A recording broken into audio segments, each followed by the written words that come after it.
नमस्कार, स्वागत है आप सभी का एक बार फिर से जीके मिलेनियर्स में। आइए हम शुरू करते हैं आज जेपीएससी टेस्ट सीरीज में। आज हम बात करने वाले हैं पॉलिटिकल साइंस स्पेशल सीरीज का।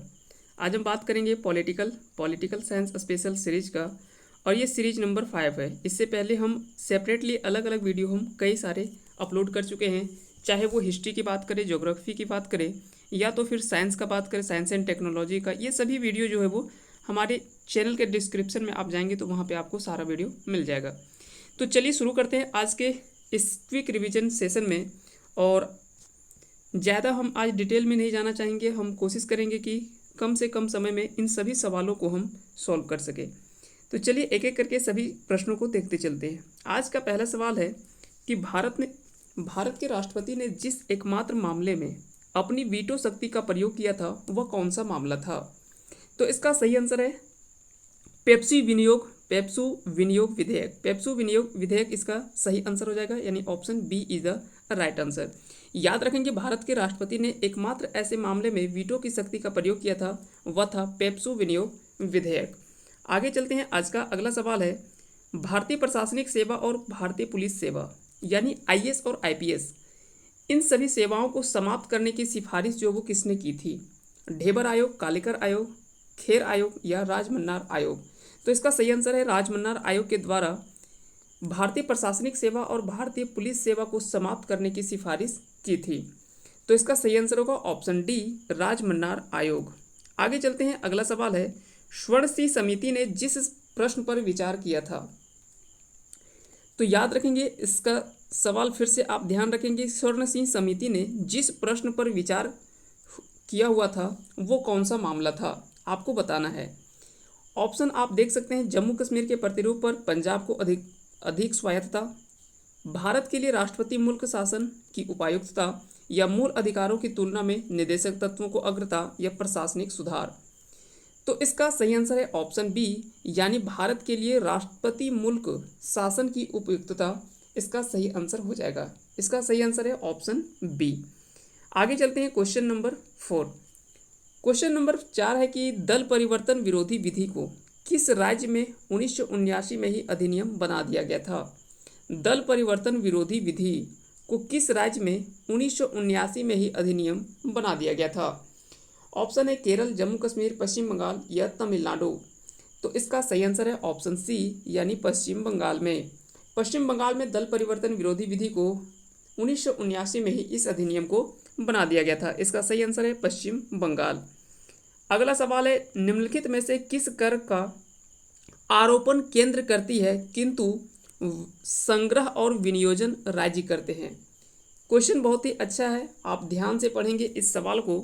कहता है निम्न में से किस कर का आरोपण केंद्र सरकार करती है किंतु उसका संग्रह और विनियोजन राज्य करते हैं? तो इसका सही आंसर है ऑप्शन ए, यानी स्टाम्प शुल्क का।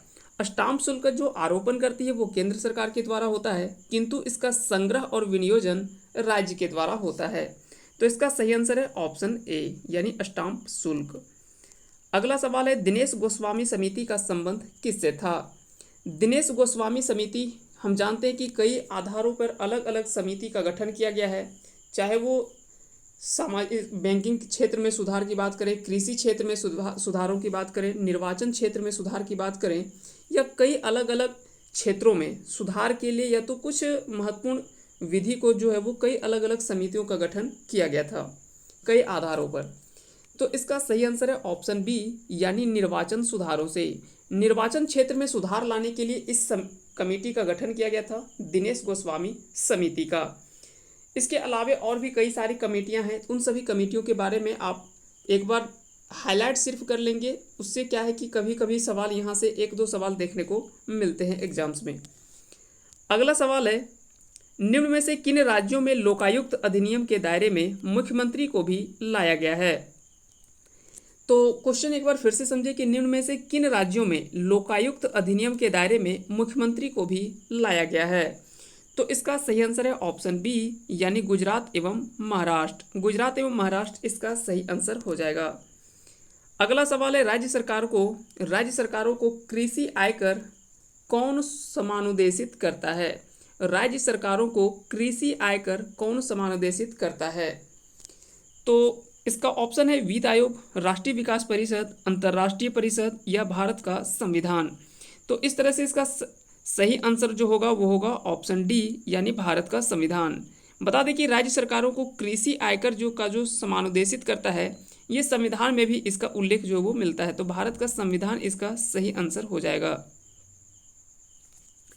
आगे चलते हैं, अगला सवाल है, भारत के संविधान के अनुसार जिला न्यायाधीश से अभिप्राय नहीं है, यानी इनमें से कौन से ऐसे शब्द हैं जिसको जिला न्यायाधीश का अभिप्राय नहीं होगा। ऑप्शन है मुख्य प्रेसिडेंसी मजिस्ट्रेट, सत्र न्यायाधीश, न्यायाधिकरण न्यायाधीश या फिर लघु मामलों के न्यायालय का मुख्य न्यायाधीश। तो इसका सही आंसर है ऑप्शन सी यानी न्यायाधिकरण न्यायाधीश। तो इसका सही आंसर होगा न्यायाधिकरण न्यायाधीश, इसका सही आंसर होगा। बाकी का अगर इसको छोड़ दिया जाए तो बाकी के 3 वर्ड जो हैं, मुख्य प्रेसिडेंसी मजिस्ट्रेट, सत्र न्यायाधीश और लघु मामलों के न्यायालय के मुख्य न्यायाधीश, ये तीनों जो है वो जिला न्यायाधीश को अभिप्राय करता है। उसके अलावा अगर बात करें न्यायाधिकरण न्यायाधीश का, तो ये जो है वो इससे अभिप्राय नहीं है जिला न्यायाधीश से। आगे चलते हैं, आज का अगला सवाल है, निम्नलिखित में से कौन सा भारत का राष्ट्रपति के निर्वाचक गण का तो भाग है परंतु उसके महाभियोग अधिकरण का भाग नहीं है। ये भी काफ़ी अच्छा सवाल है और इस तरह का सवाल जो है हमें इस लेवल में, जब पीसीएस लेवल का एग्ज़ाम हम दे रहे होते हैं तो ऐसे लेवल के एग्ज़ाम्स में जो है आपको इस तरह के सवाल देखने को मिलते हैं। तो इसका सही आंसर आपको बताना है कि इसका सही आंसर क्या होगा। एक बार सवाल को हम फिर से पढ़ लेते हैं, निम्नलिखित में से कौन सा भारत का राष्ट्रपति के निर्वाचक गण का तो भाग है परंतु उसकी महाभियोग अधिकरण का भाग नहीं है। यानी कह सकते हैं कि राष्ट्रपति के निर्वाचन में तो ये भाग लेते हैं परंतु जब महाभियोग का समय आता है तो महाभियोग में ये भाग नहीं ले पाते हैं। ऑप्शन है लोकसभा, राज्यसभा, राज्य की विधान परिषदें या राज्य की विधानसभाएं। तो इसका सही आंसर होगा राज्यों की विधानसभाएं। राज्यों की विधानसभाएं इसका सही आंसर हो जाएगा, यानी option D is the right answer. आगे चलते हैं, आज के अगले सवाल को देखते हैं। अगला सवाल है कि लोकहित मुकदमे की संकल्पना कब प्रारंभ हुआ था। लोकहित मुकदमे की संकल्पना कब प्रारंभ हुआ था और कहाँ से प्रारंभ हुआ था ये आपको बताना है। तो लोकहित मुकदमे की शुरुआत जो है, लोकहित मुकदमे की शुरुआत यूनाइटेड स्टेट्स यानी यूएसए कह सकते हैं और ये है यूके आपका। तो ये दोनों में कन्फ्यूजन नहीं होना है, ये है यूनाइटेड किंगडम और ये है यूनाइटेड स्टेट्स। तो इसका सही आंसर होगा ऑप्शन सी यानी यूनाइटेड स्टेट्स में। यूनाइटेड स्टेट्स में ही लोकहित मुकदमे की संकल्पना का प्रारंभ हुआ था। तो इसका सही आंसर होगा ऑप्शन सी यानी यूनाइटेड स्टेट्स यानी यूएसए कह सकते हैं। भारत का संविधान की निम्नलिखित में से कौन सा एक अनुसूची में दल बदल विरोधी कानून विषयक उपबंध है। तो दल बदल विरोधी कानून का आप सभी को पता होगा, इसका सही आंसर है ऑप्शन डी यानी 10वीं अनुसूची में इसका जो है वो शामिल किया गया है दल बदल विरोधी कानून का। बाकी की अनुसूची आप ये सभी अनुसूचियों को, चाहे आप 12 अनुसूची को एक बार यहाँ से भी ध्यान दे लेंगे क्योंकि यहाँ से भी कई बार सवाल जो वो पूछा जाता है, चाहे वो भाग से बात करें या तो अनुसूची से। तो यहाँ से भी एक बार भाग अब ध्यान रखेंगे और अनुसूची, यहाँ से भी कई सारे सवाल देखने को मिलता है। उसके बाद जो इम्पोर्टेंट आर्टिकल्स हैं, कई बार आर्टिकल से भी आपको जो भी इम्पोर्टेंट आर्टिकल्स है, आर्टिकल्स से भी सवाल जो है वो पूछे जाते हैं। जब भी आप पॉलिटिकल साइंस में क्वेश्चन देखेंगे पॉलिटी में, तो अक्सर यहाँ से इन तीनों से कम 1 से 2 सवाल आपको डेफिनेटली देखने को मिलता है। आर्टिकल्स, इम्पोर्टेंट आर्टिकल्स, उसके बाद है आपका अनुसूची, उसके बाद भाग। यहाँ तीनों से आप थोड़ा सा इम्पोर्टेंट कवर कर लेंगे तो यहाँ से सवाल आपके 1 से 2 सवाल जो है वो निश्चित ही देखने को मिलता है। आगे चलते हैं, अगला सवाल है भारत का आर्थिक सर्वेक्षण किसके द्वारा प्रकाशित किया जाता है। तो भारत का आर्थिक सर्वेक्षण किसके द्वारा प्रकाशित किया जाता है। इसका सही आंसर है ऑप्शन सी यानी वित्त मंत्रालय के द्वारा। जब भी हम जानते हैं कि आर्थिक सर्वेक्षण जो होता है उसका प्रकाशन जो किया जाता है वो किसके द्वारा किया जाता है, तो वित्त मंत्रालय के द्वारा किया जाता है। इसका सही आंसर होगा ऑप्शन सी, क्योंकि जब भी आर्थिक मामले के जो भी आर्थिक मामलों की बात करें तो ये कहीं ना कहीं वित्त मंत्रालय में ही इन सभी कार्यों का समावेशन देखने को मिलता है। तो इस तरह से इसका सही आंसर है ऑप्शन सी यानी वित्त मंत्रालय। अगला सवाल है, भारत में ब्रिटेन के सभी संवैधानिक प्रयोगों में से सबसे कम समय तक चला। तो भारत में ब्रिटेन के सभी संवैधानिक प्रयोगों में से सबसे कम समय तक चलने वाला वह अधिनियम आप कौन सा है? तो वो आपको अधिनियम के बारे में बताना कि वो कौन सा अधिनियम था जो सबसे कम समय तक भारत में चला था। तो वो अधिनियम है आपका ऑप्शन सी, यानी 1909 का भारत शासन या भारत परिषद अधिनियम। 1909 का भारत परिषद अधिनियम जो है वो सबसे कम समय तक चलने वाला, संवैधानिक प्रयोगों में सबसे कम समय तक चलने वाला यह कह सकते हैं कि अधिनियम है। तो 1909 का अधिनियम है, इसका सही आंसर हो जाएगा। आगे चलते हैं, अगला सवाल है, भारत में अनुसूचित जनजातियों के लिए जिस राज्य में सर्वाधिक आरक्षित सीटें हैं वो बताना है आपको, वो कौन सा राज्य है। राज्य के बारे में आपको पूछा जा रहा है। तो इसका सही आंसर है ऑप्शन डी, यानी मध्य प्रदेश। जैसे आप सभी को पता होगा कि अगर यहाँ पे बात करें शेड्यूल्ड कास्ट और शेड्यूल्ड ट्राइब, तो यहाँ पे इनकी जनसंख्या जो है वो कहीं ना कहीं मध्य प्रदेश में ज़्यादा देखने को मिलता है। इसलिए याद रखेंगे कि भारत में अनुसूचित जनजातियों के लिए जिस राज्य में सर्वाधिक आरक्षित सीटें हैं वह जो है वो मध्य प्रदेश स्टेट है। तो यहाँ से भी कई सवाल जो वो पूछे जाते हैं। आगे चलते हैं, अगला सवाल है, संविधान के किस अनुच्छेद में यह व्यवस्था की गई है कि प्रत्येक राज्य शिक्षा के प्राथमिक स्तर पर मातृभाषा में शिक्षा की पर्याप्त सुविधाओं का व्यवस्था करने का प्रयास करेगा? तो इसका सही आंसर आपको बताना है कि यह किस आर्टिकल में इसका जिक्र मिलता है कि प्रत्येक राज्य शिक्षा के प्राथमिक स्तर पर मातृभाषा में शिक्षा की पर्याप्त सुविधाओं की व्यवस्था का प्रयास करेगा। तो इसका सही आंसर है ऑप्शन सी, यानी 350 में। आर्टिकल 350 में यह जो है वो इसका जिक्र मिलता है कि किसी भी राज्य को शिक्षा के प्राथमिक स्तर पर मातृभाषा में शिक्षा की पर्याप्त सुविधाओं की व्यवस्था करने का प्रयास करेगा। तो इसका उल्लेख जो है वो अनुच्छेद 350 में मिलता है। आगे चलते हैं, बाकी के इसके अलावा आप सभी को पता होगा कि हिंदी भाषा को लेकर 343 से लेकर 351 तक, इसका भी जिक्र जो है वो 343 से लेकर 351 तक, ये सभी के बारे में, भाषाओं के बारे में आपको यहाँ उल्लेख देखने को मिलता है। आगे चलते हैं, अगला सवाल है कि उच्च न्यायालय के न्यायाधीशों के वेतन और भत्ते दिए जाते हैं भारत के समेकित निधि से, भारत के समयकेतिक निधि से, भारत के आकस्मिकता निधि से, या भारत के आकस्मिकता या राज्य के आकस्मिकता निधि से। तो यहाँ से सवाल को एक बार फिर से समझें कि उच्च न्यायालय के यानी हाई कोर्ट के जो न्यायाधीश होते हैं उनको वेतन और भत्ता जो दिया जाता है वो किससे दिया जाता है?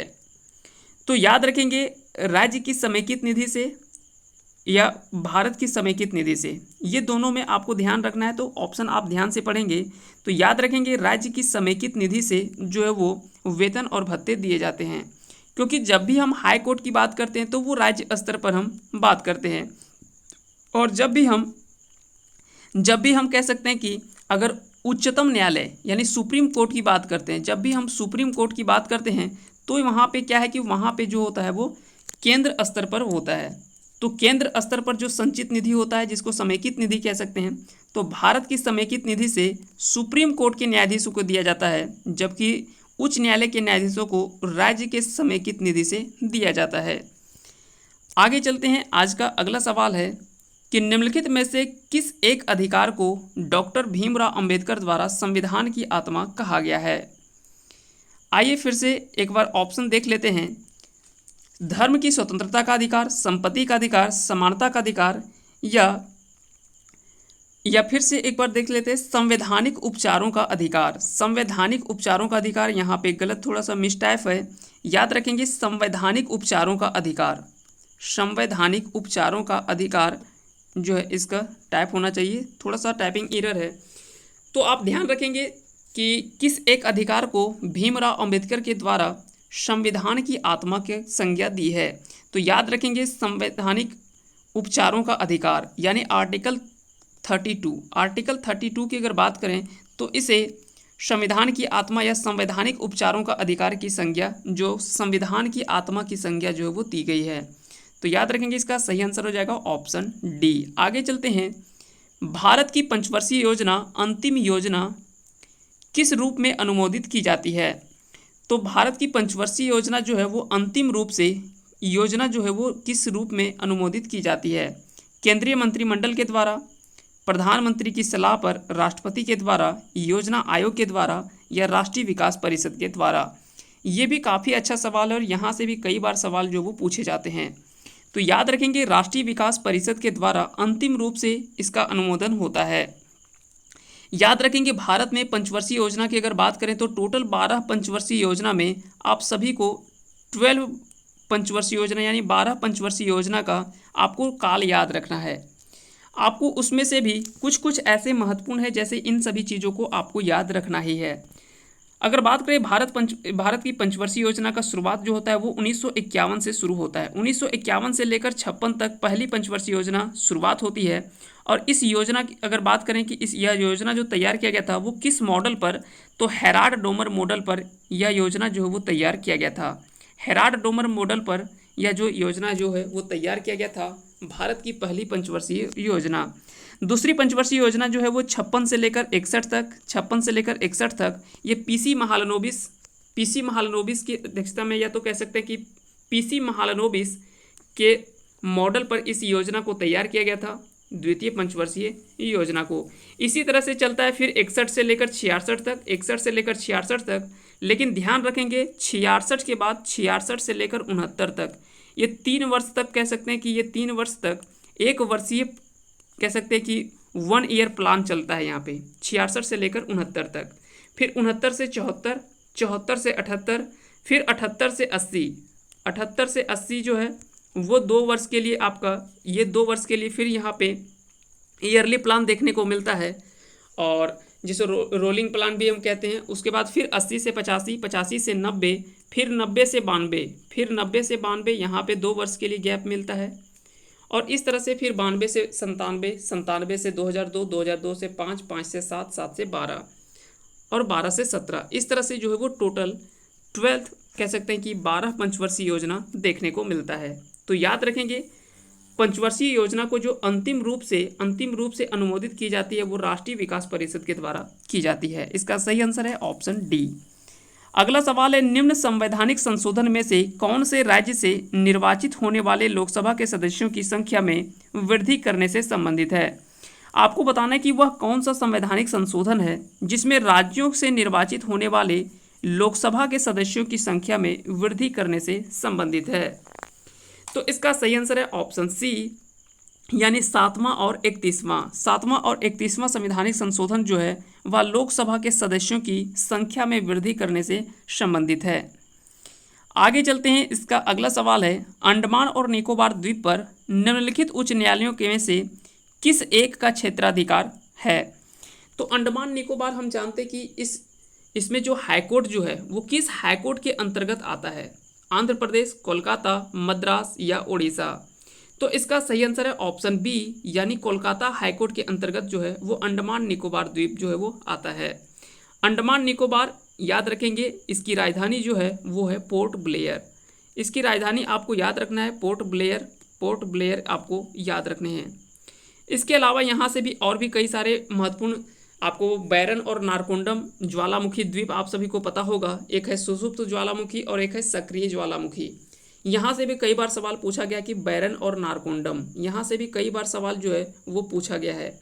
तो इन सभी चीज़ों को भी आप याद रखेंगे, बैरन और नारकोंडम द्वीप को, ये ज्वालामुखी का सुषुप्त ज्वालामुखी और सक्रिय ज्वालामुखी का क्षेत्र माना जाता है।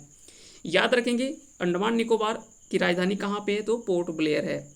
उसके अलावा यहाँ पे एक चीज़ और आपको देखने को मिलता है, एक है डंकन पास और दूसरा है 10 डिग्री चैनल। ये आपके ज्योग्राफी से संबंधित सवाल है, यहाँ से भी कई बार सवाल जो है वो पूछा जाता है। लिटिल अंडमान और कार निकोबार, लिटिल अंडमान और कार निकोबार के बीच में जो आता है वो आता है 10 डिग्री चैनल। 10 डिग्री चैनल जो है वो आता है 10 डिग्री चैनल लिटिल अंडमान और कार निकोबार के बीच में। वहीं अगर बात करें कि डंकन पास जो है वो किसके बीच में आता है? डंकन पास, यहाँ से भी कई बार सवाल जो है वो पूछा जाता है। तो यहाँ से भी कई बार सवाल जो है वो आपको पूछा जाता है। इन सभी चीज़ों को भी आप याद रखेंगे। तो आपको कमेंट करके बताना है कि डंकन पास जो है वो किन दो के बीच में जो है वो स्थित है। कमेंट करके आप ज़रूर बताएंगे इसका सही आंसर क्या होगा। और साथ ही साथ भारत की सबसे दक्षिणतम बिंदु इंदिरा पॉइंट ये भी आपका जो है वो कहाँ पे है, तो ये भी अंडमान निकोबार द्वीप में ही स्थित है। इंदिरा पॉइंट ये कह सकते हैं कि भारत की सबसे दक्षिणतम बिंदु माना जाता है। तो याद रखेंगे भारत की सबसे दक्षिणतम बिंदु 6 डिग्री 4 मिनट, 6 डिग्री 4 मिनट यह कह सकते हैं कि भारत की सबसे दक्षिणतम बिंदु है। यहाँ पे ध्यान रखेंगे दो चीज़ होता है, एक है भारत की मुख्य भूमि का दक्षिणतम बिंदु, तब मुख्य भूमि का दक्षिणतम बिंदु वो है केप कोमोरिन जो कि कन्याकुमारी में है। केप केमोरिन ये कह सकते हैं कि मुख्य भूमि का दक्षिणतम बिंदु है। जबकि अगर पूछा जाए कि भारत का सबसे दक्षिणतम बिंदु कौन सा है, तो वो है इंदिरा पॉइंट। सबसे उत्तरोत्तम बिंदु इंदिरा कॉल होता है। बाकी का सबसे पूर्वोत्तम बिंदु तो वालांगू या किविथु होता है। सबसे पूर्वोत्तम बिंदु जो होता है वो वालांगू या किविथु जो कि अरुणाचल प्रदेश में है। बाकी के सबसे पश्चिमतम बिंदु तो ये आपका गौरमोता या तो फिर कह सकते हैं कि गौर माता बोला जाता है, जो कि सरक्रीक गुजरात में स्थित है। सरक्रीक गुजरात में ये गौर माता या गौहर माता भी बोला जाता है। और सबसे पश्चिमतम बिंदु वालांगू या किविथु बोला जाता है, वालांगू या किविथु बोला जाता है इसे। सबसे उत्तरोत्तम बिंदु इंदिरा कॉल और सबसे दक्षिणतम बिंदु इंदिरा पॉइंट है। इन सभी चीज़ों को भी आप याद रखेंगे।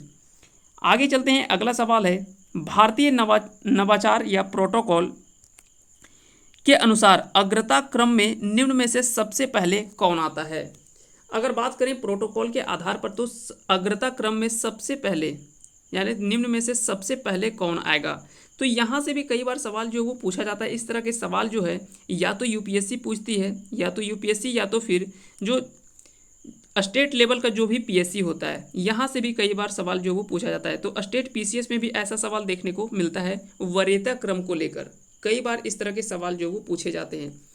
तो यहाँ पे ऑप्शन है उप प्रधानमंत्री, भूतपूर्व राष्ट्रपति, लोकसभा अध्यक्ष या अपने राज्य में राज्यपाल। तो इसका सही आंसर है ऑप्शन सी, यानी अपने राज्य में राज्यपाल। अगर वरीयता क्रम में देखा जाए तो सबसे पहले राज्यपाल को इनमें से राज्यपाल को स्थान जो वो इन सबसे पहले दिया जाता है। याद रखेंगे उप प्रधानमंत्री, भूतपूर्व राष्ट्रपति और लोकसभा अध्यक्ष के पहले जो वो इनका स्थान जो वो वरीयता क्रम में, यानी भारतीय नयाचार या भारतीय प्रोटोकॉल में इसका अग्रता क्रम में अगर देखा जाए तो राज्यपाल का वरीयता क्रम आगे आता है। आगे चलते हैं, अगला सवाल है संघ का यह कर्तव्य होगा कि वह बाह्य आक्रमण तथा आंतरिक गड़बड़ी से प्रत्येक राज्य की रक्षा करें, ऐसा प्रावधान भारतीय संविधान के अनुच्छेदों में से किस एक में से है। तो यहाँ पे एक आर्टिकल का जिक्र किया गया है, उसके बारे में आपको बताना है कि आखिर में यह किस आर्टिकल में इसका उल्लेख मिलता है कि संघ का यह कर्तव्य होगा कि जब कोई बाह्य आक्रमण होता है, यहाँ पे बाह्य आक्रमण होगा, यहाँ पे थोड़ा सा मिस टाइप है, बाह्य आक्रमण तथा आंतरिक गड़बड़ी से प्रत्येक राज्य की रक्षा करें, ऐसा प्रावधान भारतीय संविधान के किस अनुच्छेद में जो है वो शामिल किया गया है। तो इसका सही आंसर है ऑप्शन डी, यानी आर्टिकल 355। आर्टिकल 355 में इसका जो है वो उल्लेख मिलता है कि संघ का यह कर्तव्य होगा कि अगर बाह्य आक्रमण होता है या आंतरिक गड़बड़ी से प्रत्येक राज्य की रक्षा करने, और ऐसा प्रावधान जो वो 355 का आर्टिकल में जिक्र मिलता है। वहीं अगर बात करें तो 352, आर्टिकल 352 आप सभी को पता है कि राष्ट्रीय आपातकाल की घोषणा जो होता है वो 352 से संबंधित है। वहीं 356 की अगर बात करें तो ये राष्ट्रपति शासन से संबंधित है। जब किसी राज्य में ऐसा लगता है कि यहाँ का संवैधानिक ढांचा में या तो कह सकते हैं कि संवैधानिक या सही ढंग से यहाँ पे शासन नहीं चल रहा है, तो वैसे में राज्यपाल जो वो राष्ट्रपति को यह निर्देश देता है कि इस राज्य में राष्ट्रपति शासन, यानी कह सकते हैं कि राष्ट्रपति शासन लगाया जाता है। तो याद रखेंगे 356 जो है वो राष्ट्रपति शासन से संबंधित है। वहीं अगर बात करें आर्टिकल 360 तो वो वित्तीय आपातकाल, आर्टिकल 360 जो है वो वित्तीय आपातकाल से संबंधित है, जो भारत में अभी तक इसका प्रयोग जो है वो नहीं हुआ है कभी। आगे चलते हैं, अगला सवाल है कि निम्न विधायकों में से एक का भारतीय संसद के दोनों सदनों द्वारा अलग अलग विशेष बहुमत से पारित होना आवश्यक है। निम्न विधेयकों में से किस एक का भारतीय संसद के दोनों सदनों द्वारा अलग अलग विशेष बहुमत से पारित होना आवश्यक है। विधायकों यानी यहाँ विधेयकों होगा, विधेयक कौन से विधेयक है ऐसा है जिसको पारित होने के लिए दोनों सदनों द्वारा अलग अलग विशेष बहुमत से पारित होना आवश्यक है। चलिए ऑप्शन देख लेते हैं एक बार। साधारण विधेयक, धन विधेयक, वित्त विधेयक या फिर संविधान संशोधन। तो इसका सही आंसर है ऑप्शन डी, यानी संविधान संशोधन। जब भी संविधान में कोई संशोधन होता है तो इसके लिए आवश्यक होता है कि जब दोनों सदन में जाए, या तो लोकसभा या तो फिर राज्यसभा, ये दोनों में कहा जाता है कि अलग अलग विशेष बहुमत से पारित होना आवश्यक है, तभी वो कह सकते हैं कि उसमें संविधान में संशोधन हो सकता है। तो इसलिए याद रखेंगे, जब संवैधानिक संशोधन होता है तो वैसे समय में दोनों सदनों में अलग अलग विशेष बहुमत से पारित होना आवश्यक है। तो इस तरह से इसका सही आंसर है आपका ऑप्शन डी। याद रखेंगे आर्टिकल 368 ये संविधान संशोधन से संबंधित इसमें जिक्र मिलता है। बाकी के धन विधेयक, वित्त विधेयक, ये सभी आपको याद रखना है। धन विधेयक 108 आर्टिकल 108 ये संबंधित है आपका धन विधेयक से। तो इन सभी चीज़ों को आपको याद रखना है। आगे चलते हैं, अगला सवाल है और आज का ये अंतिम सवाल है। इसका आंसर आपको कमेंट करके बता देना है कि इसका सही आंसर क्या होगा। चलिए सवाल को एक बार देख लेते हैं कि सवाल क्या है। भारत के उपराष्ट्रपति को पदच्युत करने का संकल्प निम्नलिखित में से कहाँ प्रस्तावित किया जा सकता है? भारत के राष्ट्रपति को पदच्युत करने का संकल्प निम्नलिखित में से कहाँ प्रस्तावित किया जा सकता है? केवल लोकसभा में, सदन के किसी भी सदन में, संसद के किसी सदन में, संसद की संयुक्त बैठक में, या केवल राज्यसभा में? एक बार सवाल को आप फिर से समझ लीजिए कि अगर भारत के उपराष्ट्रपति को पदच्युत करने का संकल्प, यानी कह सकते हैं कि पद से हटाने की अगर बात करें तो उसका संकल्प जो है निम्नलिखित में से कहाँ प्रस्तावित किया जा सकता है? केवल लोकसभा में, संसद के किसी भी सदन में यानी लोकसभा और राज्यसभा किसी में भी, संसद की संयुक्त बैठक में, या तो फिर केवल राज्यसभा में? इसका आंसर आप कमेंट करके बताएंगे इसका आंसर जो है वो क्या होगा। उम्मीद करते हैं कि आज का ये वीडियो सेशन आप सभी को पसंद आया होगा, और अगर यह वीडियो पसंद आएगा तो आप इस वीडियो को लाइक करें, साथ ही साथ चैनल पे अगर नए हैं तो चैनल को सब्सक्राइब कर दें और बेल आइकन को प्रेस कर दें, क्योंकि इसी तरह का वीडियो हम लेकर आते रहेंगे और उसका नोटिफिकेशन आपके पास तुरंत पहुंच जाएगा। आप सभी को बहुत बहुत धन्यवाद अंत तक बने रहने के लिए। जय हिंद, जय भारत।